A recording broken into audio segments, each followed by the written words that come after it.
मुख्यमंत्री असताना करतो पाहतो असं नाही तर लगेच जनतेची मी कामं केली.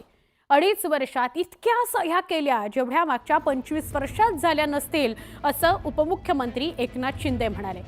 तर मात्र माझ्या लाडक्या बहिणींची योजना कधीही मी बंद होऊ देणार नाही असंही ते म्हणाले. तुम्ही आमच्यावर भरभरून मतांचा वर्षाव केलेला आहे, त्यामुळे आतापर्यंतच्या इतिहासात महायुतीचे 232 आमदार निवडून आलेले आहेत असं शिंदे म्हणाले. तर निवडणुकीत अनेकांनी मला हलक्यात घेतलं, पण सरकारचा टांगा पलटी आणि घोडे फरार झाले असं सगळ्यांना वाटत होतं असं म्हणत एकनाथ शिंदेंनी विरोधकांवर निशाणा साधला.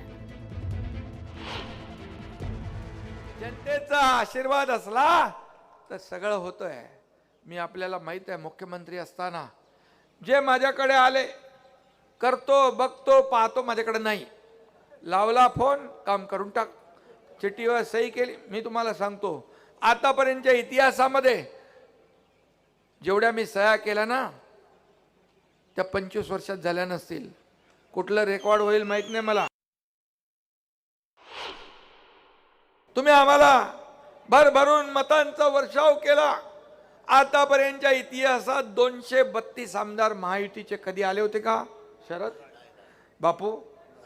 कधीच नव्हते. लँड स्लाइड एकदम सगळ्यांचा सुपडा साफ झाला.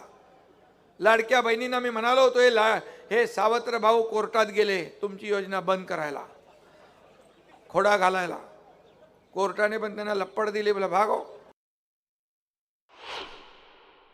पण मला देखील हलक्यात घेतलं. त्यावेळेस आपल्याला माहित आहे की सरकारचा टांगा पलटी घोडे फरार करून दाखवलं आणि कामही करून दाखवलं. 2.5 वर्षात या राज्याला पुढे नेलं. हे राज्य महाविकास आघाडीच्या काळात 3ऱ्या नंबरला गेलं होतं. हा एकनाथ शिंदे मुख्यमंत्री झाल्यावर हे राज्य पुन्हा पहिल्या नंबरला आणलं.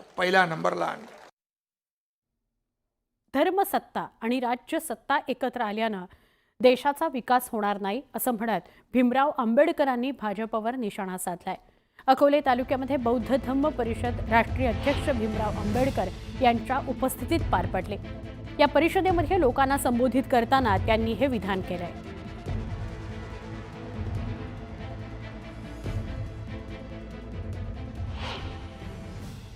संविधानामध्ये डॉक्टर बाबासाहेब आंबेडकरांनी स्पष्टतः असं म्हटलेलं आहे की देशाचा जर विकास व्हायचा असेल तर देश हा सायंटिफिक मार्गाने जावं लागेल. आज धर्मसत्ता एका बाजूला आहे, राज्यसत्ता एका बाजूला आहे. दोघांचा मिलाप झालेला आहे. ज्या वेळेला धर्मसत्ता राज्यसत्ता एकत्र होतात देशाची उन्नती नाही, हे माझं ठाम मत आहे.